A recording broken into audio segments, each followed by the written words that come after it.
4 அடி கொடுக்க மாட்டோம்.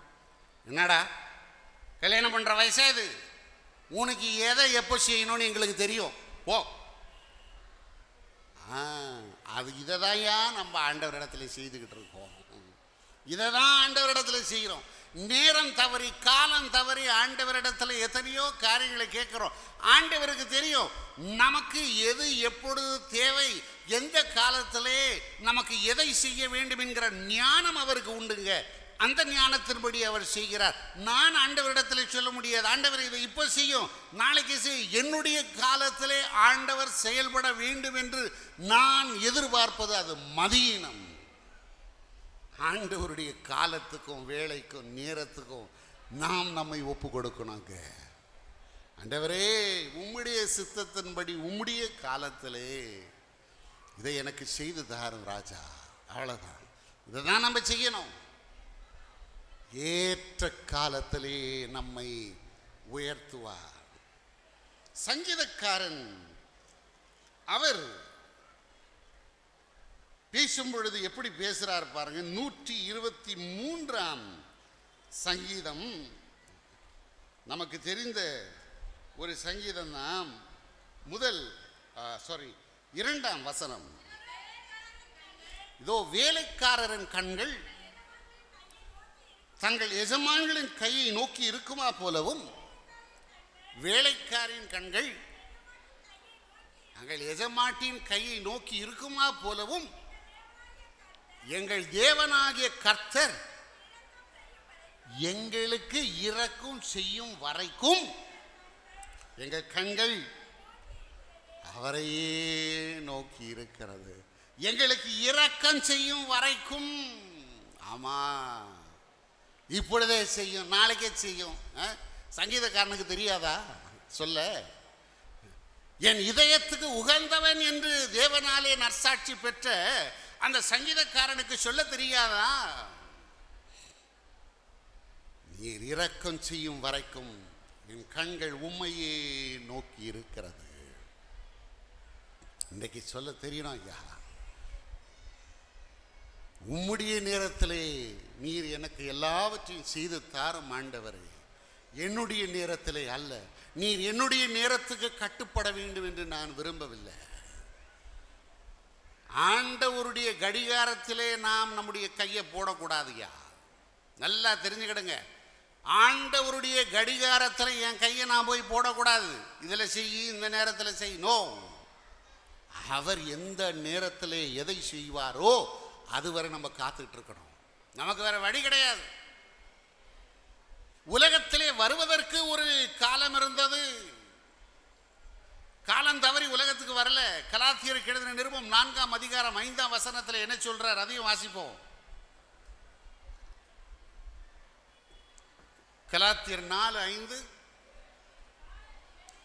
காலம் நிறைவேறின போது ஸ்திரீனிடத்தில் பிறந்தவரும் நியாயப்பிரமாணத்துக்கு கீழானவரும் ஆகிய தம்முடைய குமாரனை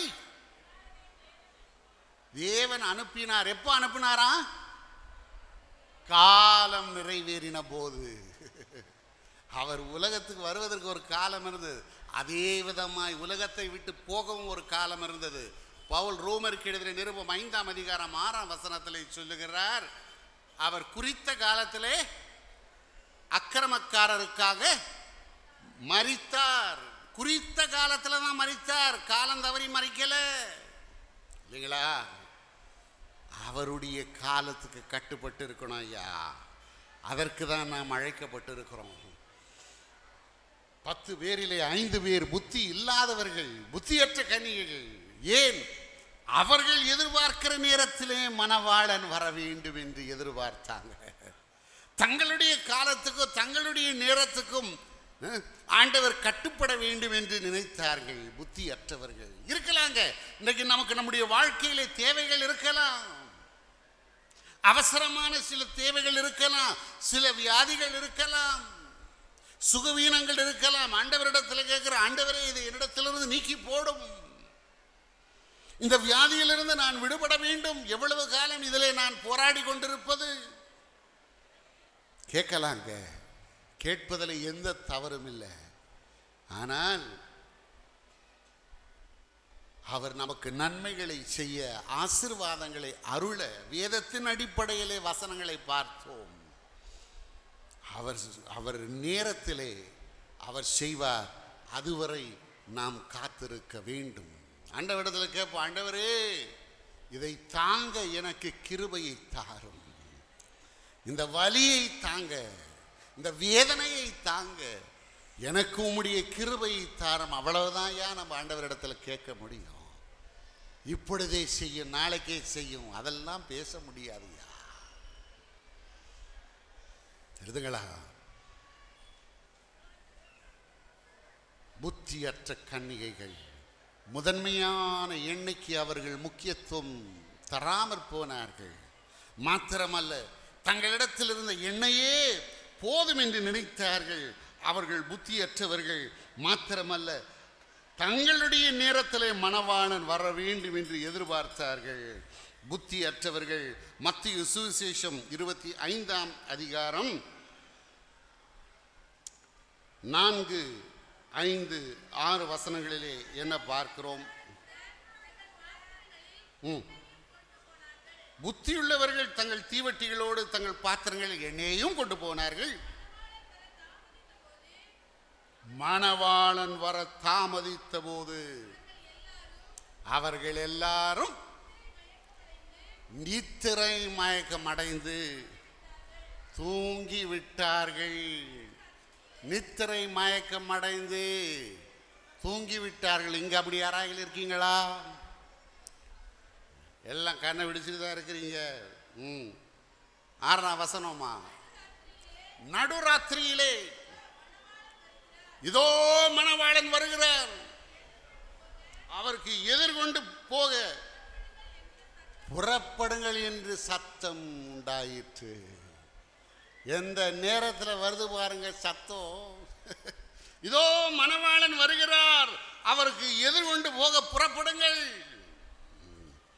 எதிர்பாராத நேரத்தில் அவருக்கு எதிர்கொண்டு போக புறப்பட ஒரு சத்தம் கேட்கிறதே. என்ன நடந்தது? புத்தி இல்லாதவர்கள் என்ன செய்யறாங்க? வாசிங்க. புத்தி இல்லாதவர்கள் புத்தி உள்ளவர்களை நோக்கி,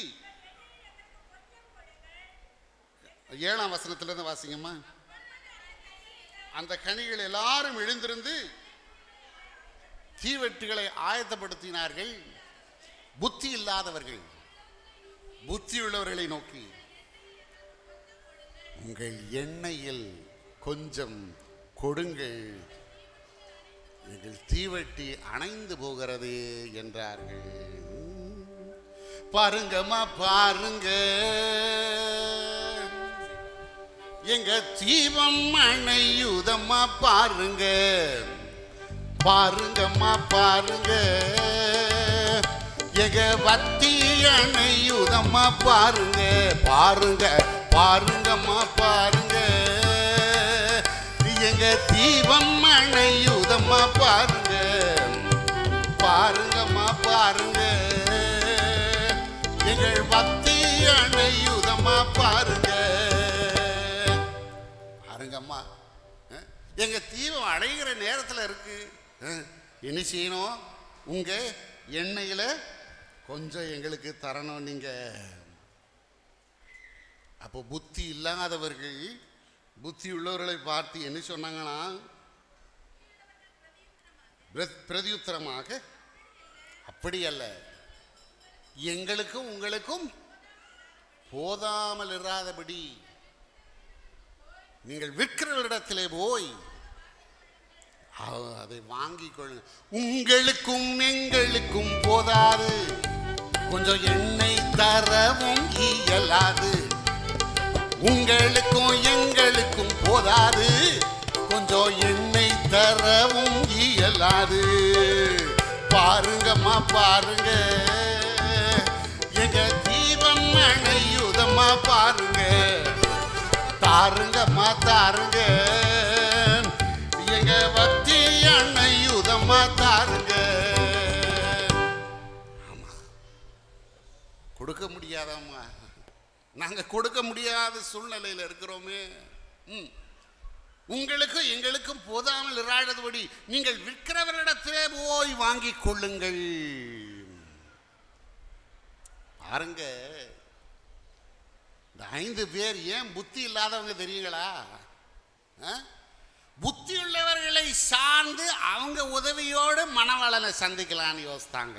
அதான் புத்தி இல்லைங்க. அவங்க கொஞ்சம் எண்ணெய் தந்தாங்கன்னா நம்ம மணவாளனை சந்திச்சிடலாம். அப்படியா? முடியாது. மணவாளனை சந்திக்க வேண்டும் என்றால் மற்றவர்களை சார்ந்து நாம் சந்திக்க முடியாது. என்னுடைய வாழ்க்கைக்கு நான் தான் பொறுப்பு. மற்றவர்களுடைய பரிசுத்த ஜீவியத்தை சார்ந்து நான் மணவாளனை சந்திக்கலாமா? முடியாது, முடியாது.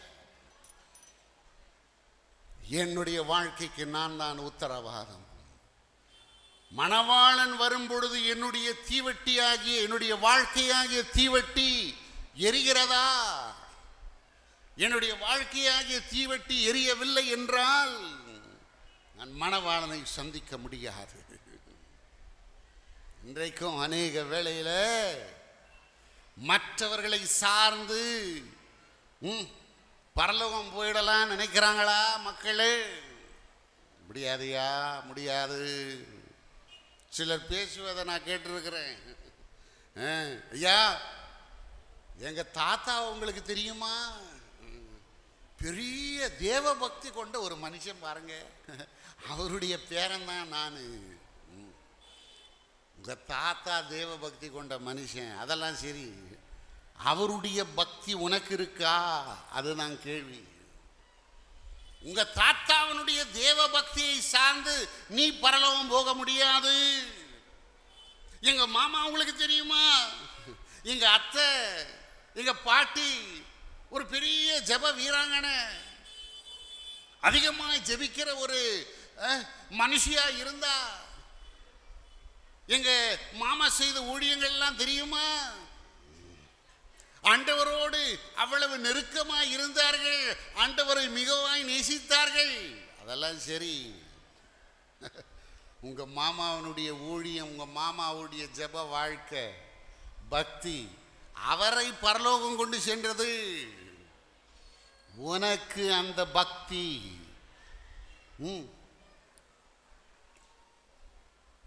உனக்கு அந்த பரிசுத்த ஜீவியம் காணப்படுகிறதா? அவர்களுடைய பரிசுத்த ஜீவியம், அவர்களுடைய பக்தியை வச்சு பரலோகம் போல நினைச்சா முடியாதையா. மற்றவர்களை சார்ந்து நோ, உன்னுடைய வாழ்க்கைக்கு நீதான் பொறுப்பு, என்னுடைய வாழ்க்கைக்கு நான் தான் பொறுப்பு. சாஸ்திரியாருடைய சந்ததியில வந்திருக்கிறேன் நானு, அதெல்லாம் சந்தோஷம்தான். அந்த முதல் வேதநாயக சாஸ்திரியாரிடத்திலே காணப்பட்ட அந்த பக்தி என்னிடத்திலே காணப்படுகிறதா? அவரிடத்திலே காணப்பட்ட அந்த விசுவாசம் என்னிடத்திலே காணப்படுகிறதா? அவரிடத்திலே காணப்பட்ட அந்த ஊழிய வாஞ்சை இன்றைக்கு என்னிடத்திலே காணப்படுகிறதா? அது காணப்படணுமே.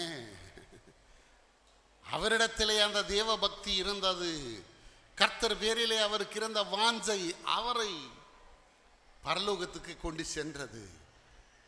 அவரை சார்ந்து நான் பரலோகத்துக்கு போகலான்னு நினைச்சா முடியாதையா. என்னுடைய வாழ்க்கைக்கு நான் தான் பொறுப்பாளி.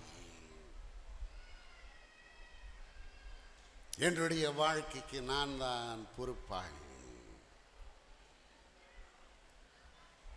நம்முடைய குடும்பங்களிலும் எத்தனையோ மக்கள், கர்த்தருக்கு பிரியமாய் வாழ்ந்த மக்கள் இருந்திருக்கிறாங்கங்க. ஒருவேளை நாமும் சொல்லலாம், நான் அவருக்கு வேண்டியவர், இவருக்கு வேண்டிய மனுஷி, அவருக்கு வேண்டிய மனுஷன். எங்கள் குடும்பம் இவ்வளவு தலைமுறையாய் கிறிஸ்தவ குடும்பமாய் இருக்கிறது, ஊழியம் செய்த குடும்பம், சபையிலே மிகவாய் நாங்கள் சபை காரியங்களிலே உற்சாகமாய் பங்கேற்ற குடும்பம், நாங்கள் உற்சாகமாய் காணிக்கை கொடுத்த குடும்பம். அதெல்லாம் சரி, மணவாளன் வருகிற நேரத்திலே உன் வாழ்க்கையாகிய தீவெட்டி எரியுமா? அதுதான் கேள்வி. உன் வாழ்க்கையாகிய தீவெட்டி பிரகாசிக்கவில்லை என்றால் நீ கைவிடப்பட்டு போவாய், நான் கைவிடப்பட்டு போவேன். மலை பிரசங்கத்தில் ஆண்டவர் சொல்லுகிறார், 7ஆம் அதிகாரம் 21ஆம் வசனத்திலிருந்து என்ன சொல்றார் வாசிங்க. பரலோகத்தில் இருக்கிற என் பிதாவின் சித்தத்தின்படி செய்கிறவனே பரலோக ராஜ்யத்தில் பிரவேசிப்பானே அல்லாமல் என்னை நோக்கி கர்த்தாவே கர்த்தாவே என்று சொல்லுகிறவன் அதில் பிரவேசிப்பதில்லை. அந்நாளில் கடைசி நாளில் அநேகர் என்னை நோக்கி கர்த்தாவே கர்த்தாவே உமது நாமத்தினாலே தீர்க்க தரிசனம் உரைத்தோம் அல்லவா, உமது நாமத்தினாலே பிசாசுகளை துரத்தினோம் அல்லவா, உமது நாமத்தினாலே அநேக அற்புதங்களை எல்லாம் செய்தோம் அல்லவா என்பார்கள். அப்பொழுது நான் ஒரு காலம் உங்களை அறியவில்லை, அக்கிரம செய்கைக்காரரே என்னை விட்டு அகன்று போங்கள் என்று சொல்லுவேன் என்றார். கர்த்தாவே கர்த்தாவே, எப்பா அதெல்லாம் ஒரு காலம். உம்முடைய நாமத்தினால தானேயா பிசாசுகளை எல்லாம் துரத்தினோம், அப்படியா? ஒரு காலத்திலே உம்முடைய நாமத்தினாலே தானே அநேக அற்புதங்களை எல்லாம் செய்தோம். ஆமா, ஒரு காலத்தில் உம்முடைய நாமத்தினால தானே தீர்க்க தரிசனம் எல்லாம் சொன்னோம். ஒரு காலத்தில் அவர் வருகிற நாள் அன்று உன்னுடைய வாழ்க்கை எப்படி காணப்படுகிறது? அதுதான் முடிவு பரியந்தம் நிலைத்திருக்கிறவனே ரட்சிக்கப்படுவான். முடிவு பரியந்தம், முடிவு பரியந்தம். மற்றவர்களை சார்ந்து நான் மணவாளனை சந்திக்க முடியாது. பாருங்க, தொடக்கத்திலிருந்தே தீவெட்டி எரியாம இல்லைங்க. இல்லை, அந்த புத்தி இல்லாதவர்களுடைய தீவெட்டி தொடக்கத்திலிருந்து எரியாமலா இருந்தது இல்லை, நல்லா எரிந்து கொண்டிருந்த தீவெட்டி தான் ஐயா மணவாளன் வர நேரத்திலே அணைந்து போகிறது. எவ்வளவு பரிதாபம் இல்லைங்களா? இல்லை, இந்த புத்தி இல்லாதவர்கள் மணவாளன் இடத்துல மணவாளனை கொஞ்சம் இருங்க, அவசரப்படாதீங்க, அவசரப்படாதீங்க. தீவெட்டி அணைந்து போகுதுன்னு நினைக்கிறீங்களா? இப்போதான் அணைந்து போகுது. தொடக்கத்தில் நல்லா தான் எரிஞ்சுக்கிட்டு இருந்தது. ஒரு காலத்திலே கர்த்தரோடு நெருங்கி ஜீவித்தோம். ஒரு காலத்திலே நம்முடைய பக்தி அதிகமாய் இருந்தது. ஒரு காலத்திலே தேவனை அதிகமாய் நான் நேசித்தேன். ஒரு காலத்திலே தேவனோடு அதிக நேரம் நான் செலவிட்டேன். ஒரு காலத்திலே கர்த்தர் வரும்பொழுது என்னுடைய வாழ்க்கை எப்படி காணப்படுகிறது? அதை நாம் சிந்தித்து பார்க்க வேண்டுமே. புத்தி இல்லாதவர்கள், ஏன் அவர்கள் புத்தி இல்லாதவர்கள் தெரியுமா? புத்தி உள்ளவர்களை சார்ந்து மணவாளனை சந்தித்து விடலாம் என்று நினைத்தார்கள். அவர்கள் புத்தி இல்லாதவர்கள். கிருபாகரனே ஸ்தோத்திரம் ஐயா இயேசு, கிருபாகரனே ஸ்தோத்திரம் ஐயா என்றும், ஸ்தோத்திரம் ஐயா என்றும், ஸ்தோத்திரம் ஐயா என்றும், ஸ்தோத்திரம் ஐயா என்றும், கீர்த்தனமையா சங்கீர்த்தனமையா, கீர்த்தனமையா சங்கீர்த்தனமையா, கிருபாகரனே ஸ்தோத்திரம் ஐயா இயேசு, கிருபாகரனே.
ஐயா என்றும் ஸ்தோத்திரம், ஐயா என்றும் ஸ்தோத்திரம், ஐயா என்றும் ஸ்தோத்திரம், ஐயா என்றும் கீர்த்தனம், ஐயா சங்கீர்த்தனம், ஐயா கீர்த்தனம், ஐயா சங்கீர்த்தனம், ஐயா கிருபாகரனே.